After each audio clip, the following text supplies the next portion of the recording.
स्वागत है आपका आपकी अपनी द फेथ एकेडमी क्लासेस में। मेरा नाम है नेहा पांडे और आज हम क्लास 9 कावेरी के chapter second the pot maker की हिंदी समरी को समझेंगे। यह कहानी एक प्रसिद्ध हिंदी की लेखिका टेम्सुला एओ द्वारा लिखी गई है। बहुत समय पहले नागालैंड के एक छोटे से गांव में सेंटिला नाम की एक लड़की रहती थी। उसकी माँ अरेनला गांव की सबसे कुशल मिट्टी के बर्तन बनाने वाली महिला थी। लोग दूर दूर से उनके बनाए हुए सुंदर और मजबूत बर्तन खरीदने के लिए आते थे। जब सेंटिला छोटी थी तब वह अपनी माँ को मिट्टी के सुंदर घड़े, कटोरे तथा अन्य बर्तन बनाते हुए बड़े ध्यान से देखा करती थी। उसे यह काम बहुत अच्छा लगता था और वह अपने मन में सोचती थी कि मैं भी एक दिन बहुत अच्छी पॉट मेकर बनूंगी। लेकिन उसकी माँ ऐसा नहीं चाहती थी। वह जानती थी कि मिट्टी के बर्तन बनाना बहुत कठिन काम है।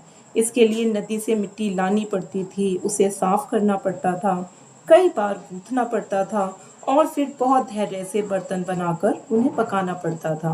और इतनी मेहनत करने के बाद पैसे बहुत कम मिलते थे। इसीलिए उनकी माँ चाहती थी कि सेंटिला वीविंग अर्थात बुनाई सीखे, क्योंकि उससे कमाई अच्छी होगी और वह यह काम हर मौसम में घर बैठे आराम से कर सकती है। लेकिन सेंटिला अपने सपनों को छोड़ने वाली नहीं थी। जब भी उसे मौका मिलता वह गांव की दूसरी महिलाओं को बर्तन बनाते हुए चुपचाप देखती और उन्हीं से वह यह काम सीखने का अभ्यास करती, प्रयास करती। धीरे धीरे पूरे गांव में यह बात फैल गई कि सेंटिला मिट्टी के बर्तन बनाना सीखना तो चाहती है, परंतु उसकी माँ उसे सिखा नहीं रही। गांव के बुजुर्गों ने सेंटिला के पिता को बुलाकर कहा, यह कला केवल तुम्हारे परिवार की धरोहर नहीं है बल्कि पूरे गांव की धरोहर है। यदि इसे अगली पीढ़ी को नहीं सिखाया गया तो यह कला हमेशा के लिए खत्म हो जाएगी। जब पिता ने यह बात अरेनला को बताई तो वह सोच में पड़ गई। आखिरकार उन्होंने अपनी बेटी को यह कला सिखाने का फैसला लिया। जब सेंटिला बड़ी हुई तो उसे कुछ रातों के लिए लड़कियों के हॉस्टल में रहने के लिए भेजा गया। ऐसा उस गांव का कल्चर था, जहां उसकी देखभाल ओनुला नाम की एक वार्डन करती थी। ओनुला सेंटिला के परिवार की कठिनाइयों से वाकिफ थी और उनकी मदद करना चाहती थी। एक शाम जब दूसरी लड़कियां संगीत कार्यक्रम में गईं तो ओनुला ने देखा कि सेंटिला चुपचाप टोकरी से मिट्टी और अपने औजार निकालकर एक बर्तन बनाने की कोशिश कर रही थी।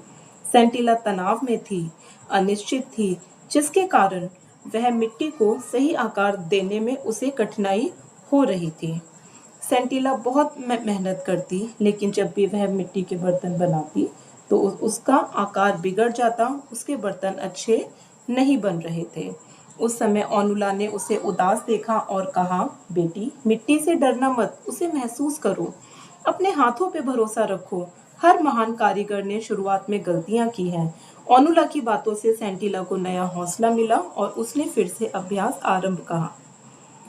ओनुला ने मुस्कुराकर कहा, जब तुम्हारी माँ बर्तन बनाती है तो केवल उनके हाथों को ध्यान से देखना, वहीं से तुम्हें सब कुछ सीखने को मिलेगा। और सेंटिला ने ऐसा ही किया।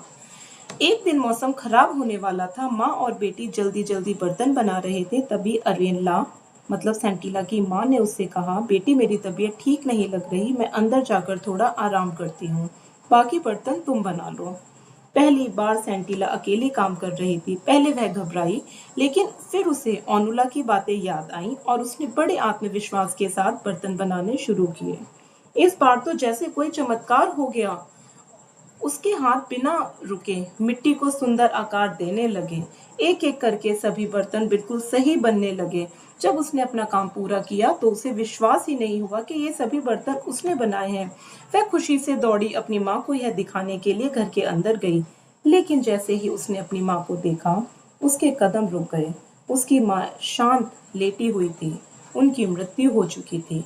सेंटिला फूट फूट कर रोने लगी। उसे बहुत दुख हुआ। जिस दिन वह अपनी माँ जैसी पॉट मेकर बनी, उसी दिन उसकी माँ उसे छोड़कर चली गई। कुछ दिन बाद ओनुला उस कार्यशाला में आई। वहां उन्होंने दो कतारों में रखे हुए बर्तन देखे। उन्होंने ध्यान से देखा, लेकिन वह पहचान ही नहीं पाई कि कौन से बर्तन अरेनला ने बनाए थे और कौन से सेंटिला ने। उनके चेहरे पर एक मुस्कान आई और उन्होंने मन ही मन कहा, अब अरेनला की कला जीवित रहेगी, क्योंकि सेंटिला एक अच्छी पॉट मेकर बन चुकी थी। कहानी हमें यह सिखाती है मेहनत, धैर्य और आत्मविश्वास से हर सपना पूरा किया जा सकता है।